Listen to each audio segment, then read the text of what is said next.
Is everyone having a good time here this weekend in the Bayouland Jamboree? I would like to thank all you people for being here, for only me and my recovery, because without y'all here, I couldn't be here. And if no one told you they loved you today, I do. And for that, I'm for surely grateful. I'd like to tell you a little bit about Ed. Had met Ed here this last Thursday. My sponsor, Joe R. We went and picked him up at the airport. He's a small man. I've been telling him for the last 3 days to watch his head.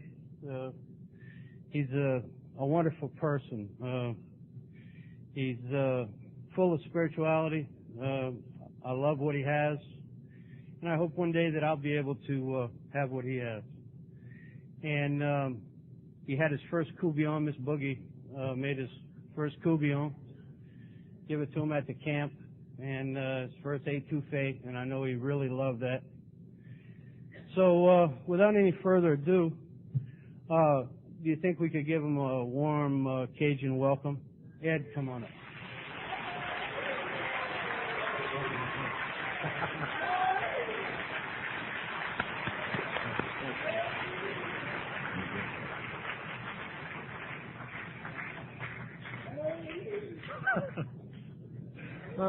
My name's Ed Mutum, and I'm an alcoholic.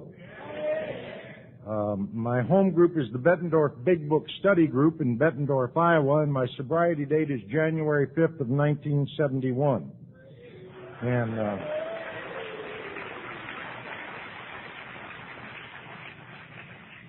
I want to share with you that I love God, I love Alcoholics Anonymous, and I love being sober, and I don't apologize for any of the three anymore. That's only because of Alcoholics Anonymous. I have had a great time. I want to thank the committee, Yogi, God bless you. Thank you for your calls. And Joe and Boogie, you know that I love you, and I just love you more. And thank you for your love and your hospitality, and I've never been treated better. And I thank you from the bottom of my heart. And everybody on the committee and everybody here has been delightful to me. I don't know that I've ever been treated better, and I just thank God for the present, and I thank God for you, and I thank God that I'm here, because I don't know about you, but all my life, I always wanted to be somebody else, some other place, and at some other time. It just seemed to be that'd be a lot more convenient, and it's quite clear to me tonight that I am exactly where I'm supposed to be, and I like who I am when I am with you. And I'm delighted to be here. For those of you who don't know me, no, I don't play basketball. Yes, I have trouble buying clothes, and the weather's fine out here. All right? We'll get through those right now, you know. It's always the same person they ask the same question, and they're always the same height. First question is, how tall are you? 6'10". Oh, do you play basketball? No, how tall are you? 5'6". Do you play miniature golf? No. Seems fair to me, Howard. I come from a very elite group of people called white trash, and we worked hard to uphold our image. There wasn't much doubt. You could see the family lines as we come down the street. And I was the youngest of 7 children, and my father was a foundry worker. He was one of the hardest working men I've ever known in my life, and he was also one of the hardest drinking men I've ever known in my life. And I had a mother that liked to take us to church, and a father that wouldn't set foot in it. And I used to go to church, and my experiences churches, it was a Lutheran church, and I remember, I don't know about you, but when I went to church, that pastor, and you can always tell a pastor because they got thin blue lips, talk like this, you know. And that pastor used to look at me and say, you're going to burn in hell, young man. That's what you're going to do. You're going to burn in hell. And I thought, well, okay. And I'd go there, and I didn't quite get it because I kept hearing the same thing over and over and over. At least it seemed to me. God is responsible for everything. God is responsible for everything. Well, I don't know about you, but things weren't going too well at my house. I can remember waking up in the middle of the night going to get a glass of water, and you turn on that light and a million cockroaches run everywhere. And they crunch under your feet as you go to that sink. You shake out the glass before you get the glass of water. And you take a long drink and try to forget about what's going on around you, and you think to yourself, God is responsible for everything. When the cops come and take Dad away in handcuffs again, and Mom's face is bleeding maybe. Or Dad's face is bleeding maybe. And they take him away and you know he spent food money again. There's not going to be any money for groceries. And I think to myself, you know, God is responsible for everything. And when I go to school and I was wearing those hand-me-downs because I was the youngest of 7, I figured out later on in life, if I outgrew them, they had to wear mine, but it took me some time to figure that out. And people used to say rude things to me all the time, rude things to me about how I smelled and the way I looked and my floppy shoes. And I think to myself, God is responsible for everything. You know, it wasn't long before I didn't like God too much. A lot of people come say and said, I was an atheist. I didn't believe in God. I believed in God, and I hated everything I believed when I got here. He was a vicious man that kept a book and was going to send me to hell. So I argued with him. Everything he talked about, said was bad, I enjoyed, and I wasn't 9 yet.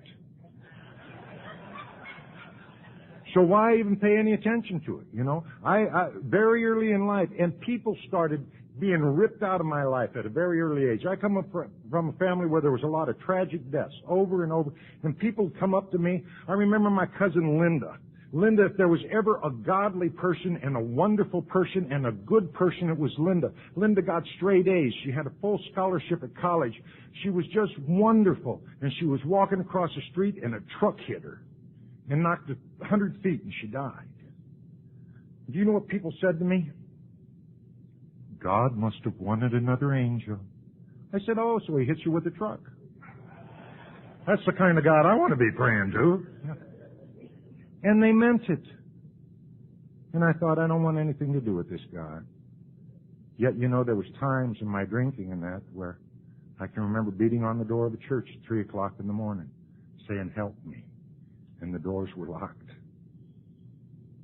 So yet I always told everybody I hated it. I longed to feel something in that area. I don't know when I took my first drink. I was very young. I just knew it did something very important to me. It made it so the world didn't matter so much. Cricket talked about not feeling. And I'm pretty much that way too. I knew one thing at a very early age. I could not afford to feel. And I was a crybaby. That's what they called it then.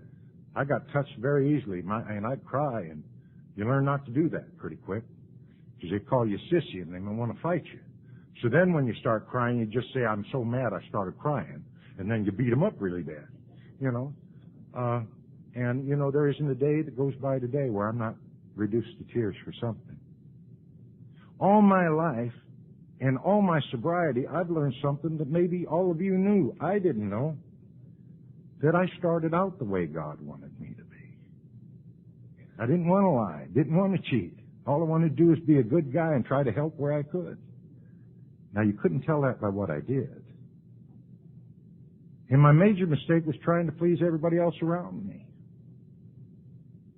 When they told me I was to be a tough guy, I tried. I'm a cop fighter. Any other cop fighters in here? Yeah, you're stupid too, you know? Think about it. There's always more cops than there is you know, and somehow I got this idea I could win sometime. And yet later on in life, I was just hoping they'd take me out. When I came to AA, they kept saying, I came to my first AA meeting when I was 10 years old. I've got a brother sober in South Carolina, half brother, for 44 years. He's so dry we don't let people smoke around him anymore, you know. And he took me to this meeting, and I remember going to that AA meeting, and there was some old guy up there about 30 saying, my name's Fred, and I'm an alcoholic. And I thought, good for you, Fred, you know. And I thought, if I ever get old and burn out, I'll end up here too. Well, I didn't know I was a prophet at that point, but seems that I was. And there was something about AA, though, where they were nice to me, and I couldn't figure that out, because that hadn't happened before, at least in my world. I was kicked out of school at the age of 13. I was halfway through 7th grade, and the same word they used for cricket, incorrigible, and a few other things. And I said, fine, I didn't want to go to your school anyway, because from a very early age, I knew one thing. You see, I'm not very bright. And I'm not going to tell you that. I'm going to tell you I got it going. But what I felt like was I'm not too bright, you see. Probably couldn't pass those tests even if I studied. So I'll just be the tough guy and I'll do my thing. And I was put out into a world of I was 13 running around with guys 23 and 26 years old, and they taught me a new trade right away. It was burglary, and I appreciated it. But I grew out of that career real quick. You know, when you're my height, it's real easy to pick out in the lineup. It was him. But I appreciated it, you know. But there was something that went on there, and I noticed a lot of big guys and gals. I hope you're not offended by gals. I got a lecture on the word gals a while back. To me, gals mean like a guy. Guys and gals. Nice. And, God bless them. And, I forgot where I was at. I got to start all over now. Hi, my name's Ed, and I'm an alcoholic. But I never really learned it until quite a few years sober. You see, when I was 13, I was drinking in bars with no ID. And people always expected me, because I looked 21, to act 21. And when I didn't, they were disappointed in me, and so was I, because I'd say there's something wrong with me. And the reality was, no, there wasn't something wrong with me. I was 13. And I didn't know that. Took me a number of years to figure that out. I've got a 16-year-old son now who's just turned 16 in February, and he's 6'4" and wears his 15 shoe. And he came out and spent the summer with me, and I sat him down and I said, son, I want you to remember one thing. If you don't remember anything else I told you, it's okay to be 16. I don't care what they want from you. I don't care what they think of you. I don't care what they expect of you. You be who you are. You be who you are. See, I'd never heard that before I came to AA. I always heard I had to be something other than what I was, because what I was wasn't sufficient for anything, anywhere I went. I knew from a very early age that something was very wrong with me. And I didn't know why, and I didn't know what. I just knew it was true. And if you're like me, if you drink, it takes that away, at least temporarily, till you wake up again. And then after a while, when you drink, you know what to do when you wake up again. You drink some more. And when that's the cycle that begins, if you're like me, you're in a world of trouble, because it won't stop on your own accord. I got married when I was 16 years old. 16 years old. I had a son when I was 17. I'd been to Chicago once, figured I was a man now. I don't know what that has to do with anything, but it made sense at the time. And you couldn't tell me much of anything. And my life was going down my sleeve. I, too, was one of them that, when somebody offered me something, I didn't say, what is that? What effect will it have? I was, thanks. Got any more? Got any more? Thanks. And I was one of those who said I'd never inject anything. Well, I found out that I'm a liar there, too. Because after a while, the pain of living gets so bad, you don't mind a little twinge for a second. You just don't mind. One of my goals was to die. I come to AA and they said, if you keep drinking and using, you're going to die. It's a lie. If you're like me, you might live. And I don't know about you, but that scared the hell out of me. Because I was always counting on dying. Police to take me out. Good fight, take me out. Go out in glory. Go out in glory. Everybody will love you then. And then one day I realized, what if I don't die with my rotten luck? I might live forever. And just slip down a rung a day at a time. Now that terrified me. I don't know about you. January 5th of 1971, I got sober. I really didn't mean to. I looked in my day planner. It wasn't in there, I was in an accident one more time. And I was laying in the middle of the street in Davenport, Iowa. And it was 18 below zero wind chill factor. And I remember I was laying in the middle of the street pretending like I was knocked out. I don't know why, but it seemed like a good idea at the time. And I heard the policeman come up in the squad cars, and I'm laying there, and I heard the policeman say, "That's mute him, don't touch him, he's the scum of the earth. Car's probably hot, let him freeze." And they didn't even cover me. And I agreed. My fight was gone. I knew, somehow in retrospect I can tell you, that the finest judgments I could come up with put me in that spot. There was nobody else to blame anymore. Not the way I was raised, not the way I was rejected by society, not all that nonsense. It was just a matter of, I'm the common denominator in all my troubles. And they rolled me into a hospital, and some nurse said, "Do you want me to call AA?" And I went, "Might as well." Now I want to know why you newer people can't be sincere like we were in the old days. Right? I used to say that, believe it or not. And I remember this guy came up to make a 12-step call on me. His name was Hap. Now, there's a guy you want to see when you're hungover. A guy named Hap that always smiles. And he walked into my room and said, "My name's Hap, and I'm from Alcoholics Anonymous." And I thought, oh, man, because I'd been to A&A. I'd heard it. You're not even dry behind the ears. I spilled more than you ever drank. You ain't even around the block yet. I was 20 years old. And by the time I was 20 years old, I'd been married and divorced. I had records as long as both arms. I'd been committed to the Iowa State Mental Institution, turned psychotic, neurotic, insanely violent, hopelessly addicted to drugs, and chronic alcoholic. And I got 2 warrants out for felonies right now, and they're telling me I haven't been around the block. And I'm thinking, how big is this block? If it's much bigger, I'm not going to make it. And the reason I share that with you is just because somebody's young don't mean they're as dead as you were when you walked in the door. Cancer don't care how old you are. It'll kill you. I was 20 years old going on 104. I was a tired man. Boy. Wanted to be a man in the worst way, but I was a boy in all the ways that were important. And I hurt, and I didn't have any answers. And when Hap came in that day, he said, "We don't drink and we don't use, one day at a time." And I said, "I'll try." After telling him, I don't think I can make it.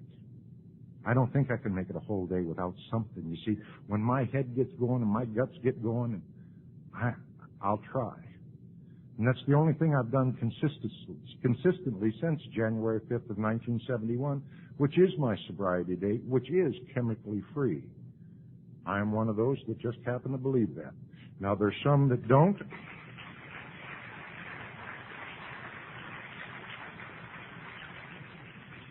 There's some that don't, and I value your opinion so much, I'll let you keep it to yourself afterwards. You know, it's awful funny. There's a lot of people around rationalizing all that. In the business I'm in, I do their funerals. The ones who rationalize that it's okay for them to do that never show up at the funerals. Odd, isn't it? They're at meetings telling people, "You don't have to do that." That's just that old fuddy-duddy stuff. You don't have to go to all those meetings. Oh, it's non-addictive. Go ahead. Yeah, they're never at the funerals. I promise. I'm there. I started going to AA meetings. They said you had to be honest, and I thought, okay, I'll quit stealing. Well, no, I meant it. I'd just do enough to make ends meet, you know, not anything extravagant. And they said, "No, you got to stop it all." And then they give me the toughest assignment I ever had in my life. They said, "You got to start being honest with yourself." Lord, I didn't know the truth anymore. I, honest to God, didn't. I can remember having a fake ID when I was 18, just in case I'd ever need it. And then I got my draft card. And I'm sitting there looking at the two, and honest to God, I couldn't tell you which one I was. I couldn't tell you. And I remember looking at the draft card, and I couldn't distinguish it. You see, it wasn't so much my dishonesty with you. It certainly had a lot to do with it, but it was the dishonesty with me. In order for me to survive and rationalize my survival, I had to buy a lot of crap. A lot of crap about myself, and I had to justify. You know, when I took my first inventory, if somebody would have looked at it, they would have thought I would have been nothing less than a brute if I hadn't done all those things, you know. I'd rationalized everything. I remember when they talked about a moral inventory, I raised my hand in the meeting. I said, "By whose morals, yours or mine? If they're by your morals, I'm in trouble. If they're by mine, everything's justified." And guess what? They weren't by my morals. And I went to meetings, and I remember there was this minister in the group, had thin blue lips, talk like this. And he said to me one day, Ed, why don't you come back to church? And at about 6 months sober, you get honesty. At about 8 months, you get a little tact to go with it. I was at about 7 months. And I told him, I said, I'll tell you why I don't go to church. It's full of thieves, hypocrites, and liars. And he said, why don't you come? One more won't hurt.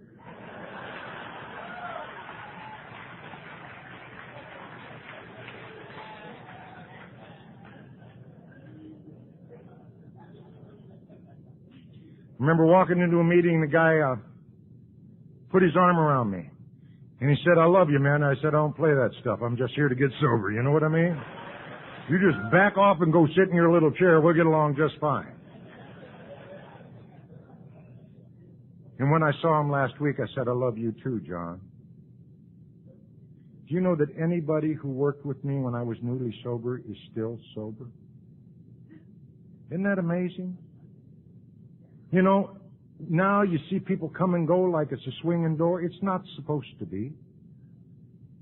Slipping and whatever else they call it is an option. You really don't have to do that. It's not required. You know?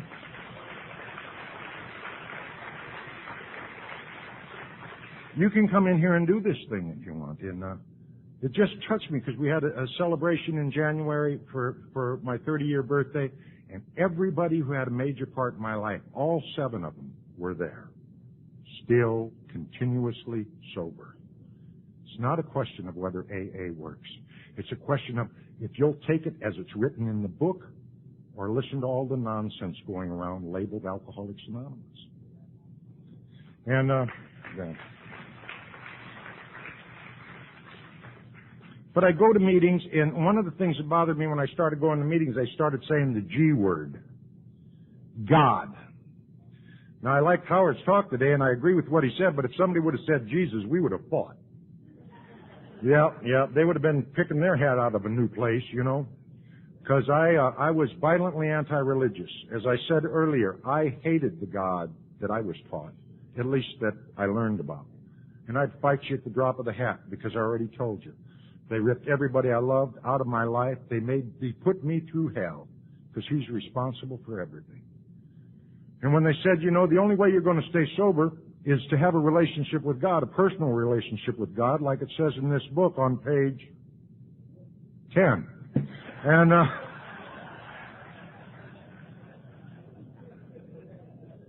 that bothered me because I told you how I felt about God. And then they said something really good. They said, you know, it's God as you understand them. And I, again, agree. If somebody believes in a doorknob and they can really believe it, go for it. Just make sure you're telling the truth about what you believe. I made a major mistake. I would walk into the meetings of Alcoholics Anonymous, and there's what they call old-timers around there. And they would talk to me about God, and they'd talk to me about miracles in their life, and I would look into their eyes, and they were telling me the truth. I knew they were telling me the truth. I didn't get the angle they were shooting, but I knew they were telling me the truth. So I started parroting what I heard. God's in his heaven, all's right with the world. Live and let live, day at a time. Easy does it. I took it so easy they had to nudge me to breathe every now and then, you know. God, that all sounded good. It sounded wonderful. And I came to believe my God would be, and I really fixed him with this one, my God was going to be kind and loving and forgiving. Guess I showed them, huh? That's what my God was going to be. And I'll tell you something, if you haven't taken the time to figure out who your God is, I'm not talking about what you were taught. I'm talking about what you believe. And if you don't start there, you're starting from a lie. So take a minute to figure out what you believe.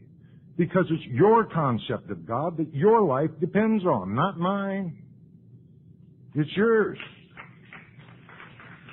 And, but I started mouthing words that I didn't know. They were beyond my experience. They were true words, but of their experience. And I was about a year sober. And my dad asked me over for dinner. Now, I don't know about you, but when Dad asks you to come over from dinner, you're in trouble, you know? But I've been hanging around these AA folks for a little over a year now in continuous sobriety, and they said, we go into old situations with new attitudes, trying to create a better situation. So I walked into that situation expecting to be yelled at, but going there with a new attitude. Because my dad worked hard all his life. And none of us appreciated it, really. And that night during dinner, he stopped in the middle of the meal and he said, boy, and I thought, oh God, here we go. He said, I want to tell you something. And I said, yeah, Pop. And he said, I'm really proud of you. Now, if you had told me I ever wanted that old fool's approval, I would have said, you're crazy. He's a drunk. He don't mean nothing. Now, even though that year I got sober, he was trying to get sober. Really trying. He was one of those people that we call chronic. Not everybody can get sober. I think we forget that. That's another thing with that slipping time and time again. You know, this is a disease, and when your lungs are filled with cancer, there is very few shot, unless a miracle, that you're going to stay alive. It's the same when your heart and your mind and your body is filled with alcoholism. It's just as debilitating, and it takes an equal miracle for that to happen. And my dad was trying. And I mean, the buttons on my shirt that night just popped. I thought, you know, I didn't care what he thought of me is what I thought until he told me he loved me, and he was proud of me. And to that date, it was the best day of my sobriety ever. And I'd never expected it. You see, if you're new tonight, those are the kind of things that are going to happen to you, that'll build your heart and your mind up like you've never known. And they're called acts of grace by God. At least that's my understanding. Those are the things that are going to happen when you don't expect it and when you least expect it. And it's something that's going to make you want to keep coming back and walk with that newcomer from where they're at, not where you're at, to bring them to where you're at. And it was just wonderful. And I went to the meeting that night, and after the meeting got out, I went to my sister-in-law's, and I got a phone call from my mother. And she was crying and hysterical. And I said, Mom, what's wrong? And she said, Ed, Dad went across the street to get him a quart of beer and me a bottle of pop, and they're carrying bodies out of there now. I don't know what's going on. Can you come home? And I said, sure, Mom. And I got in my car, and I thought, well, I'm sober now. Everything's good. Nothing bad can really happen, so it wasn't a big deal, you know. And I'm driving across town, and I go to the bar I used to drink in every day. And I walk up there, and I've never seen so many police in all my life. And it's funny how those cops had shaped up in that year. I was working in the court, through the court system to help people. You know, they don't arrest you when you don't swing at them. I figured that out. But they had also seen a change in me, and they respected it. They respected the change. And I walked into that tavern, and one of the officers said, Ed, what are you doing here? And I said, my dad was in here. He said, oh my God, Ed. I said, well, what's going on? He said, we don't know. We just know that somebody walked in and shot everybody. And I looked out, I saw a pool of blood with my father's glasses all smashed up in it. And I said, well, where'd they take him? He said, they're all up at the hospital. So I got in my car, and I went up to the hospital.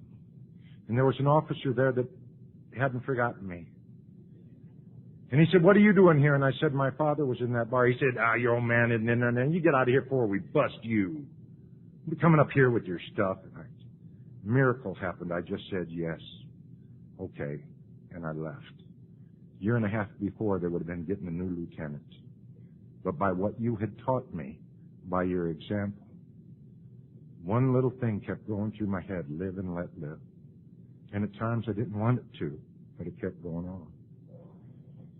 I went home and I called the officer that had spent the last 5 years of his career trying to put me away. His name's Bob Garner, and he was on the narco division in the Quad Cities. And I called him up because he knew I was sober too. He had me tailed everywhere. Everybody knew I was sober. The bad guys thought I was a narc, and the good guys thought I had a big drug deal going, so I had company everywhere I went.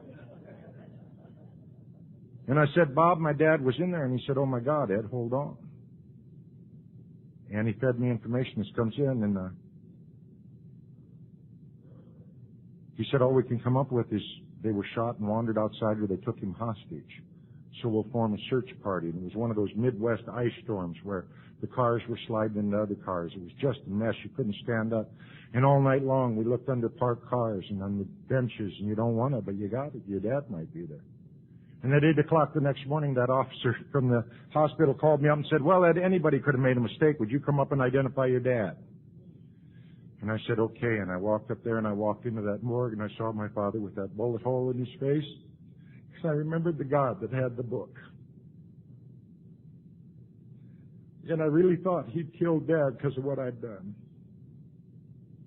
They always told me, get me, that he'd punish you, and that he'd ravage your relatives. And I thought he shot Dad just for what I did and all that I thought I believed. I reached for that, and there was nothing there because it was everybody else's beliefs rather than mine.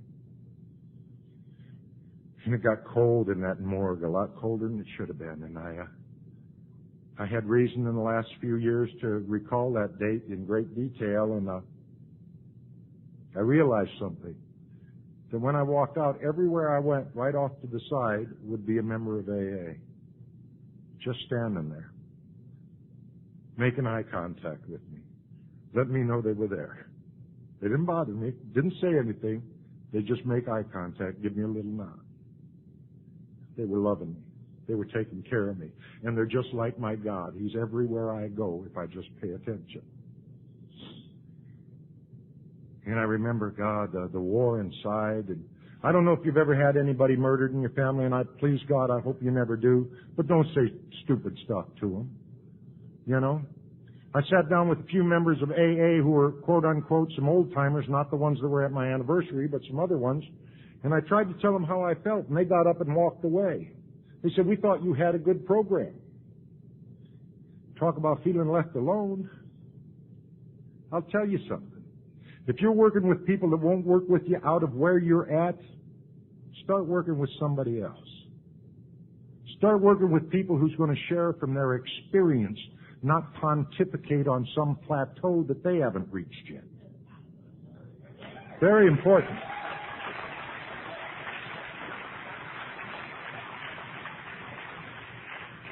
Because it almost cost me my life. I thought, that was one of the first times sober, I thought about suicide. I thought, well, okay. And I left there, and the guy that did my funeral, or my father's funeral, and in a sense, my funeral for the way I used to believe in God. My dad, as I told you starting off, he never went to church, but he was sick 6 months before he died, and out of the blue, he called a priest and was baptized. And it shocked Mom and everybody, because that's not Dad, but he did that. And Mom thought it would only be appropriate for this priest to do the funeral. So this priest came, and we did the funeral, and it was still noted until, sadly, this weekend, I was most horrendous crying. And God, everybody was there. Just thousands of people came, and he said something that gave me one of the keys to the kingdom. He said, you know, a lot of people would say Clifford's death is God's will. And he said, I don't believe that. He said, I believe God created human beings and gave them a free will. Some of those human beings chose to do this act, and now it's God's will. It was like the weight of the world fell off my shoulders. You see, all my life I kept thinking, if there's a God, why are the babies starving? Guess why? We ain't feeding them. God has nothing to do with it. There's people dying of cancer all over. Why is that? Because we pollute everything we touch. Don't blame it on God anymore. I go out to Oklahoma City and speak, and I've been to that memorial a number of times where the bombing took place. And I remember the day that happened, Billy Graham saying, I don't know why God let this happen. And I said, Billy, you don't get it either, do you? But somebody got it, because out at that memorial right across the street is a statue of Christ with his back to the bombing. And he's got his head in his hands and he's weeping. And it simply said, and Jesus wept. You see, that's my kind of God. That wouldn't have anything to do with those kind of things. Wouldn't rip people out of our lives. just made me feel a little better. Made me feel better about God. And I had been in the, yes, it did.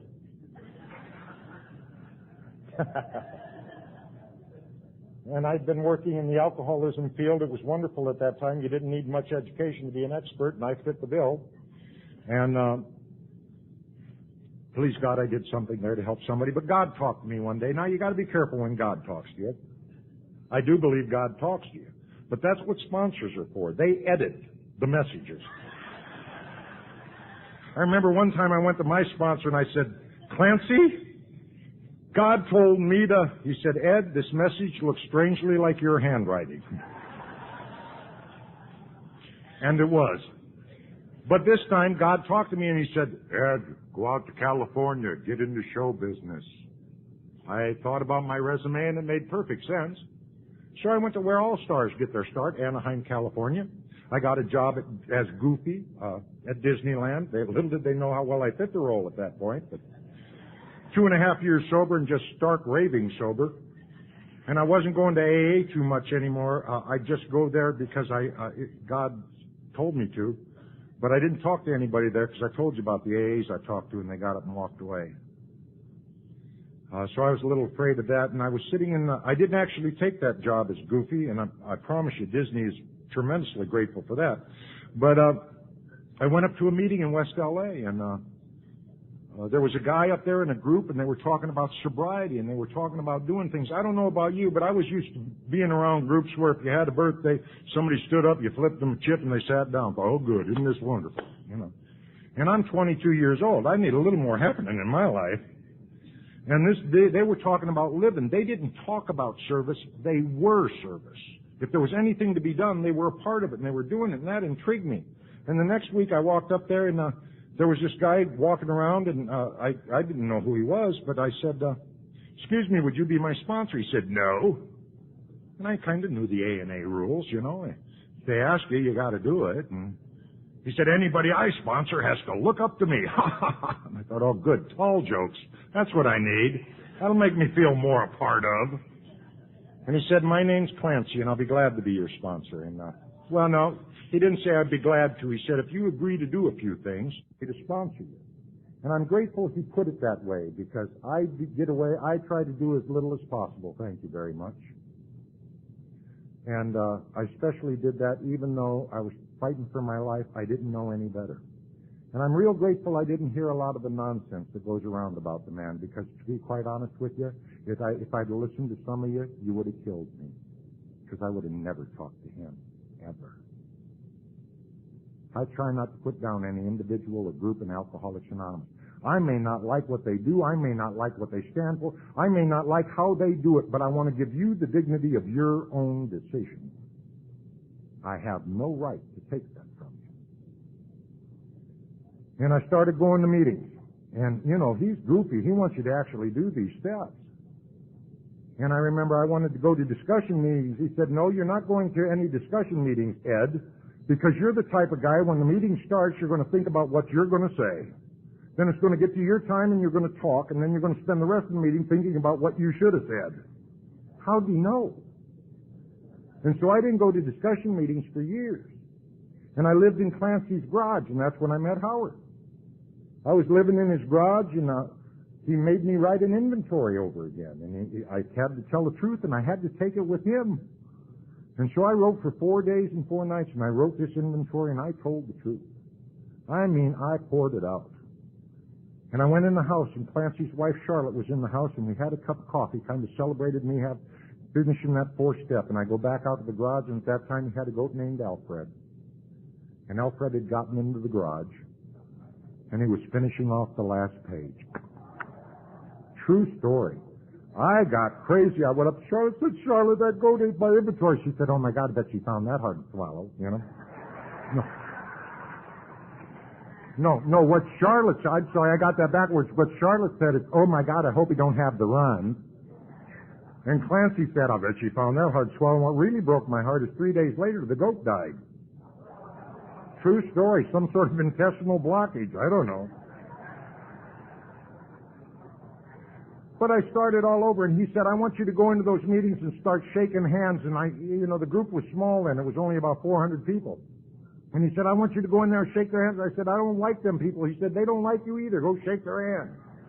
And I go, hi, I'm Ed. Hi, I'm Ed. I'm Ed,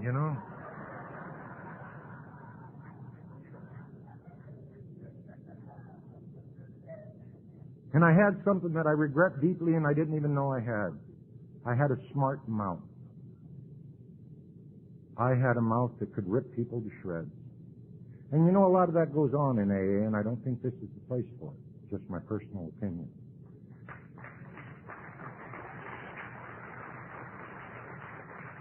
But I was good at it. I was really good at it. And I could reduce people to tears. And I had started all over with God. I followed the advice I suggested with you. I got down to what do I believe God is. My first honest prayer ever was on my knees saying, God, I don't know if you're there or not. I sure hope so. It's the truth. That's all I knew. And I remember Clancy calling me to his office a couple times and saying, Eddie, the very people who love you, you're driving away with your mouth. You need to stop. And I'm so grateful for people who love me enough to tell me those things. I am so grateful for the people in Alcoholics Anonymous, in spite of my size, who walked up to me and said, Ed, we don't talk that way in AA. If you want to talk that way, you go out and hang out with your little street punk friends and talk out there. We don't talk that way. We're talking about a higher form of living here, not bringing your old ideas in here and calling them new. And I really appreciated that. And I really appreciated them telling me, Ed, you smell bad, buddy. You need to go home. Because you see, it had been so long since I cared what anybody thought of me. I didn't know. I can explain Clancy and my relationship by one little story. I'm in the back bathroom in his house and when I was living there. And I'm shaving one day, and Clancy comes in and said, what are you doing? I said, shaving. He said, okay, here. He said, turn on the hot water. And I said, okay. He said, now let it get nice and hot. And I said, okay. And he said, now put that on your beard. And I said, okay. He said, now if you reach up there, there's some shaving cream. He said, oh, you can use the bar soap. I used the shaving cream. He said, now put that on. Let it set for a second and soak in. And I said, okay. And he said, now shave. And I went, oh. You see, I learned to shave in Scott County Jail when I was 13 years old. You don't ask people anything in jail. I just picked up the razor and shaved. Sometimes I got pretty bloody, but I shaved. And Clancy didn't put me down at all about it. He just taught me a better way to shave. When I was a kid, I had a bad speech impediment. And I talked with a very bad lisp like this, and people made fun of me. And so in school, they sent me to therapy. And I can remember this woman who was working with me had me playing with blocks. And I'm saying, why this woman made me play with these blocks? I'm here for my speech impediment, and she's just talking all this stuff, made me play with these. I don't like playing these blocks. And she's talking to me, and she's telling me to do things, and she's telling me to concentrate on the blocks. Okay, I don't know what I have to do with it. I'll play with the blocks. And then one day she said, Ed, you don't have to come here anymore. And I said, why? I like playing with the blocks. And my impediment was gone. You see, that's Alcoholics Anonymous. Those blocks we call steps, and they don't have to make sense to you. You just keep using them and keep using them and talk to the people around you, and before long, your impediment will be arrested. And if you continue with the blocks,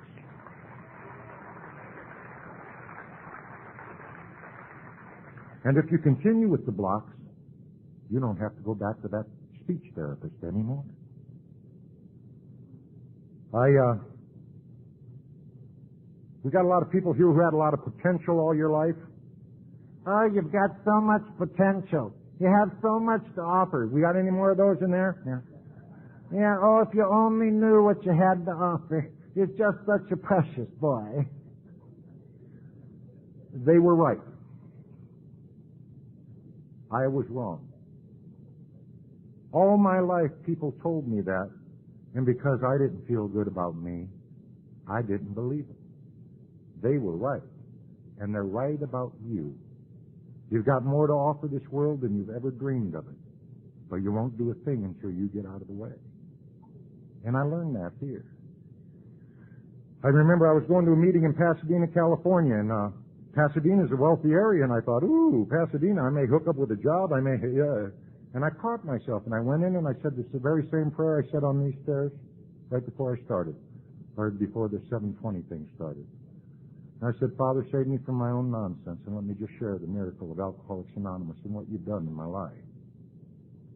And I went and I shared at that meeting.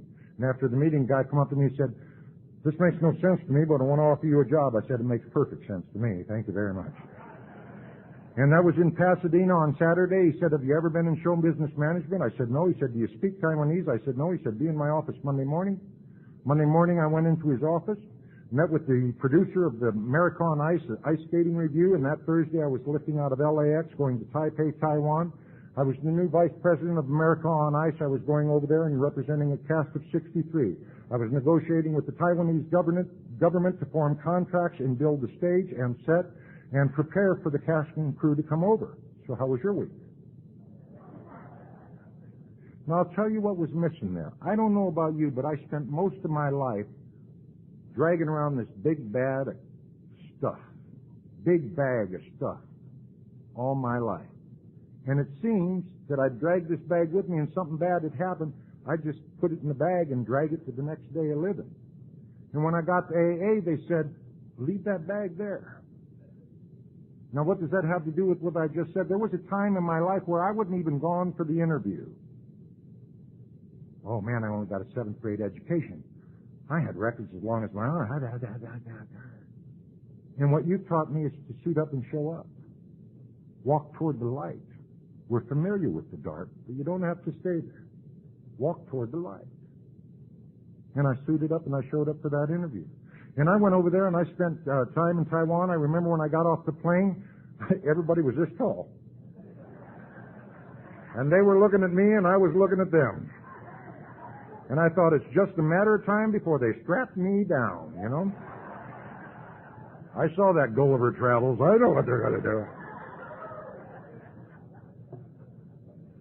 And I had a wonderful time over there, and I won't spend a lot of time on that, but I need to tell you a part of that.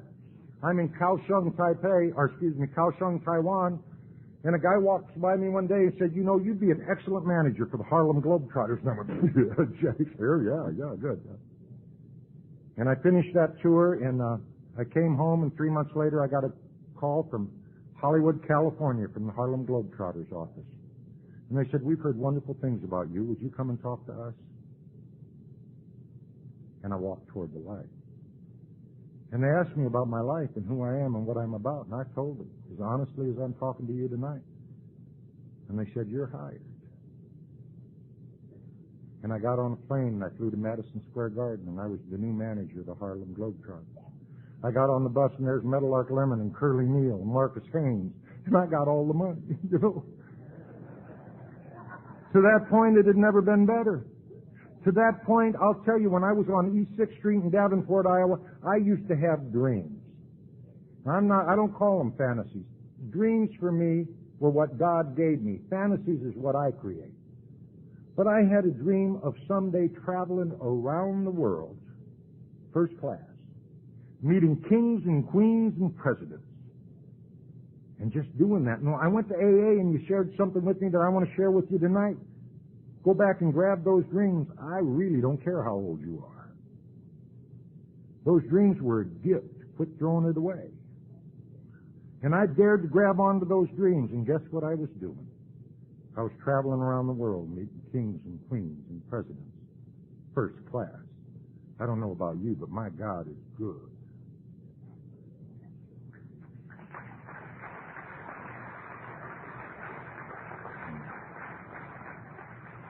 I went to London, England, and I met the daughter of the Turkish ambassador. She was one of the most beautiful women I've ever seen in my life.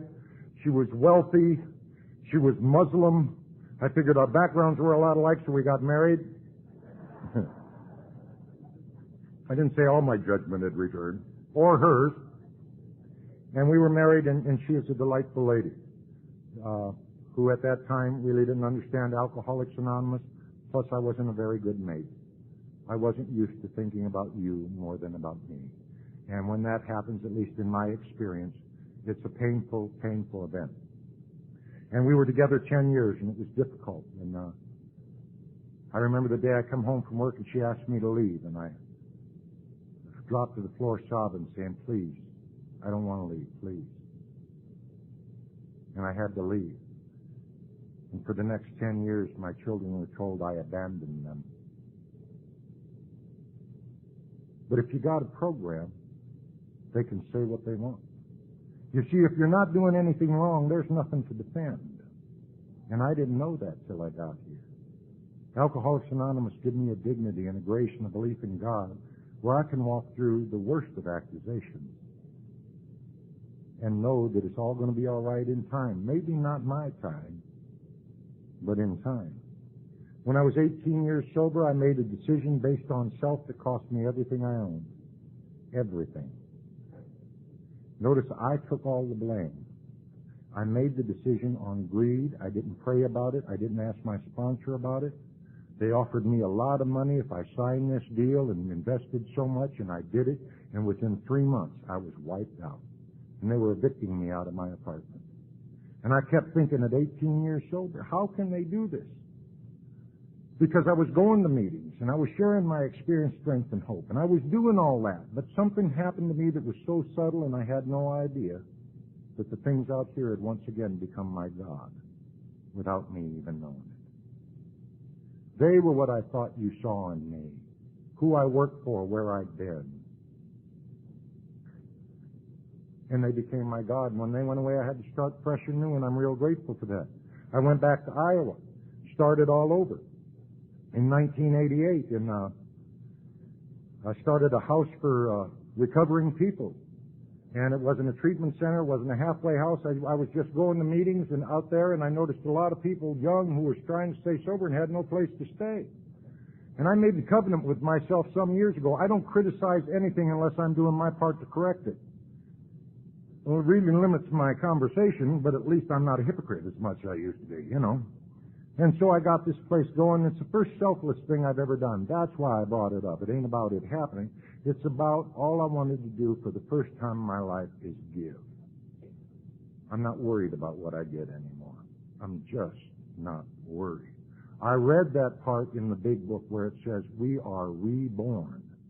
I read that part in the big book that said happy, joyous, and free, and I dared to believe that they meant it. And that if I am not experiencing that, it's because I'm doing something wrong in my life. So I started all over. You know, and I got back to work, and in 1992 I was in pretty good shape. I had gotten a little place to stay, and things were going good, and I decided to quit smoking, you know, and one day I went, maybe this isn't good for me. And so I quit.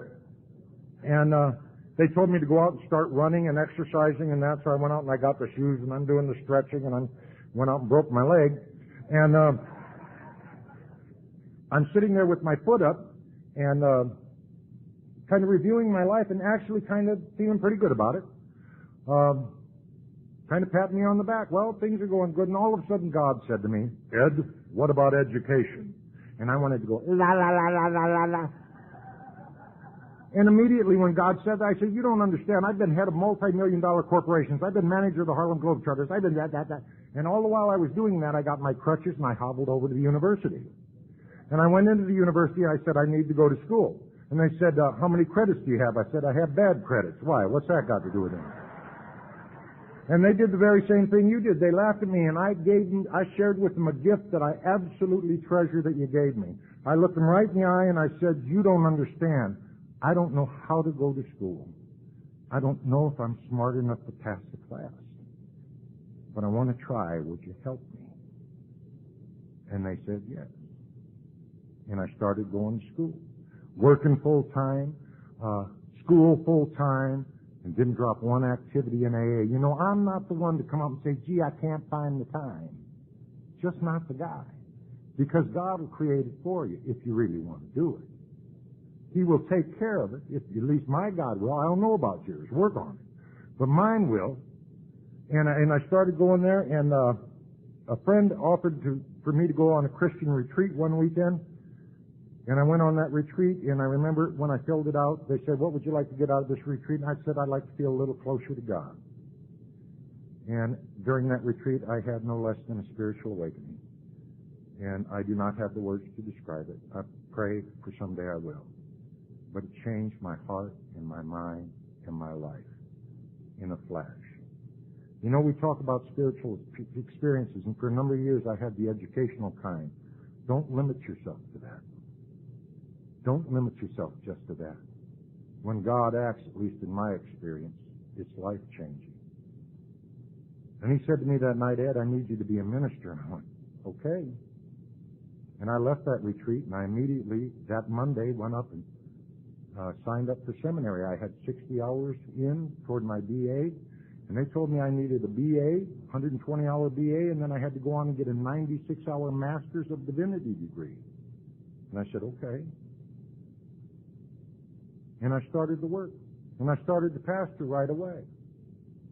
I remember the first time I was in my church, and in one of my congregation, I got called, and this was a guy I loved. He's a hard-working man. He's a farmer. He don't ask for anything, but he takes care of everything he can and everybody. And I got a call, and Harold had a radical stomach cancer and had 3 months to live. And his wife and his daughter said, "Would you please come and talk to Dad?" And I said, "Sure." And I drove right out there. And I'm doing on-the-job training. I thought, well, maybe I'm supposed to pray, but I don't feel like praying. So we're sitting there, and Harold's sitting in his room, and it's a big bay window. And I'm just not feeling like praying, and I'm watching him. And every once in a while, Harold will look out his window and look at his yard and turn his head back. And then I realized Harold was a very proud man. He always kept his yard on the farm immaculate. And I looked out, and it was pretty long. And I said, "Harold, can I mow your lawn?" He turned to me and said, "Would you do that, Pastor Ed?" I said, "You bet." For 3.5 months on Monday. Took me 4.5 hours. But I did the best praying I ever did with Harold by mowing his lawn. You see, we're called to be what they need us to be, not so much what we think they need. And I learned that here in Alcoholics Anonymous. I remember when I was asked to baptize a baby, and it just took my breath away. I remember one time when I was really wrestling with this whole minister thing, and I thought, "God, you remember who I am? This is the big guy. This is Ed. Are you sure? Are you absolutely sure?" And it says in our book not to say selfish prayers, but I did. I said, "God, I need to know if it's me, because I've got to hold my life to a higher standard than I've ever dreamed of, because I don't take it lightly. And I'm willing to do that, but I need you to tell me that you want me." And I flipped to a part in the Bible that's in the back if you'd like to find it sometime. And it simply said, "Who better than show God's love and grace than one of the worst sinners of them all? The worse you've been, the more he loves you." God, I needed to hear that. The worse you've been, the more he celebrates that you're turning around. Think about it if you had a kid that was lost and came home. Wouldn't you celebrate? And I never looked back. Last June, I got my master's degree, Master's of Divinity, and I was ordained. And those were 2 great days in my life. And it's all through Alcoholics Anonymous. Because of my own, I'm not smart enough to go to school. 2 years ago, I was preaching to the congregation. I was trying to give them heaven because they had enough of hell. And I'm preaching about forgiveness. And I'm right in the middle, and there's in Matthew, there's a little verse about don't come to me if you got a problem with your brother. And you see, I learned that in AA too. If you have a resentment towards somebody, you go and talk to them. You don't go talk about them in a meeting. You go and talk to them. And try to get it straight. And if you can't get it straight, then get a sponsor or somebody involved. But you resolve that conflict. This is not a place where we stay sick. This is a place where we get better. And I was right in the middle of that sermon. And I realized I had never forgiven the guys that had killed my father. And I stopped and I said, "I'm sorry. I need to tell you that I have never forgiven the guys that..." And I couldn't even remember their names anymore. But I knew I'd never forgiven them, and I hadn't told them that. And I needed to tell him that. And I made a covenant with him right there that I'd do that. As God would have it, 2.5 weeks later, one of the guy's sentences was overturned 28 years later. And the press came to me and said, "What do you think?" And I said, "Well, it's time to live and let live. It's time to heal. It's time to get on with the business of living." And they said, "Well, if they let this guy out, he's been in there 27 years. He isn't going to know how to work. He isn't going to know anything. What's he going to do?" And I said, "He can come live with me if he'd like to." And people were taken back by that. "But you let me in here? You let me in your home? How dare I? How dare I? I mean, is there really a sin worse than another? There are no original sins. They all been done and we all been guilty. Who am I to say you can't come in my house when you let me in yours?" As God would have it, 2.5 weeks later, about 3 weeks later, I was given the opportunity to go to prison to see a guy that I'd seen 28 years ago, testified against him, and thought in my heart and mind, "You give me 5 minutes, we won't need this trial. Bring all 5 of those punks in here. We won't need the trial." And that's who I was going to see. And I caught myself going down that penitentiary row where I'd swear I'd never go back. My brother had spent so many years. And I'm going down there a changed man. And I'm praying what I pray every time I try to pray, and that's for God to help me be a reflection of who He would have me be. And I walked in and I saw Sherman. And Sherman was a bit taken back on my side. And I walked up to Sherman and I stuck out my hand and I said, "Sherman, my name's Reverend Ed Newton. And I'm here to tell you that I love you and God loves you. And He forgives you and I forgive you.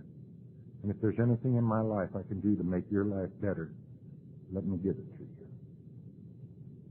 I learned that in AA too, by our friend Chuck. And right in front of me I saw a lifer's heart melt. Stone cold lifer looked at me, and I found a new friend. Hadn't planned on it. I didn't know how he was going to react, didn't care. Just knew what I needed to do. And we prayed at the end of that meeting. And a few weeks later, they decided to retry him. In the state of Iowa, if you're with somebody who commits an act of violence with a gun, you're guilty of the same crime. So even though this had been overturned, he was there by his own testimony, so he'd spend the rest of his life in prison. And I went down to that county attorney who's seen me since 1988 working in the community and trying to do the best I can. And I walked in and I asked Bill if he'd grant my new friend, some mercy. And he said, "Ed, this guy's conning you." I said, "No, he's not conning me." He said, "Ed, I'm telling you, this guy's conning you." He said, "He can't be conning me. He don't even know I'm here." "Now I'll ask you again, sir. Will you grant my brother some mercy?" And he said, "Yes." And instead of retrying, they let him plead to second-degree murder. And that was last year, and they said it'll be 5 years before he comes home, or year before last, and it'll be 5 years before he comes home. And I remember that day we walked out, and there was press everywhere. And the press said to Sherman, "This has got to be the greatest day of your life." And he said, "Oh, it's a good day." He said, "But the best day of my life was when Reverend Ed came in and told me he loved me and he forgave me. Nobody ever told me that before. That was the day I became a free man, not today. That was the day." And well, that's great. And I told Sherman at that time, I said, "Sherman, they don't know my God. Don't worry about that 5 years. They don't mind. My God does exactly what He wants when He wants. He don't really care what people think." And I said, "It ain't going to be 5 years. I'm just telling you that now." And I had told him that a couple times before. And in 2 weeks, Sherman will be coming home. And the parole board made one condition, that he be involved with me on a daily basis. Do not tell me Alcoholics Anonymous does not work. Do not tell me that no matter where in your life you're at, there isn't hope. Wrong guy to tell it to. We're sitting in the middle of the biggest miracle that's hit this world in a long, long time. You know, we spend a lot of time saying in AA, if you're pointing a finger at somebody else, there's 3 pointing back at you. And you know that's true, but the other part's true too. If you see something good in somebody else, you possess it as well. We're good people. We just need to learn how to be it. But if you see the goodness around you, it's because you possess it. It is not a mistake. And I learned that here in Alcoholics Anonymous. My life is good. I wouldn't trade my life with anybody. And I know a lot of wonderful people that have a lot of wonderful lives. I'm not comparing. I'm just telling you that I wouldn't trade my life with anybody. Had to go to a meeting up for the church in Wisconsin. It always bothered me, in Iowa, in Des Moines. It always bothered me that the guy that was the trigger man, they wouldn't let me get to make amends, or not to make amends, but to make amends, to tell him he's forgiven. Because he had killed 3 other people in prison, and they put him in the federal system so far back, and they said, Ed, you're never going to find this guy, and you're never going to do it. And last week, on Wednesday, I was up in Des Moines, Iowa, at a meeting for restorative justice, and it's a movement that's gaining great ground and working wonderfully, where you bring the perpetrators and the victims together so healing can begin for both, instead of hatred forever. And that's what I participated in without knowing it, and now we're trying to get that done. And they asked me to tell my story about this restorative justice, how I'd experienced. And I did, and I said, I only have one regret, that the trigger man I won't be able to talk to. Because the federal government has said, we will not give you where he's at. He's buried way in the system, da-da-da-da-da-da. And I said, that's my only regret, and I know God will help me with that one day. And the woman who was head of the meeting said, Ed, I have his address, and I'll give it to you. I've been writing and praying with him for 20 years. Don't tell me there isn't a God. I'm the wrong guy. Don't tell me that isn't the same God for you, or better. Or better. I don't want anybody to believe in the God I believe in. I want you to believe in one you can believe in as much as I do. And if you believe in more, share it with me. Because the other thing I know is God is not done with me yet. I'm just a baby. I always want to be teachable, and I never want to forget that without you and without God, I really am nothing. Thank you.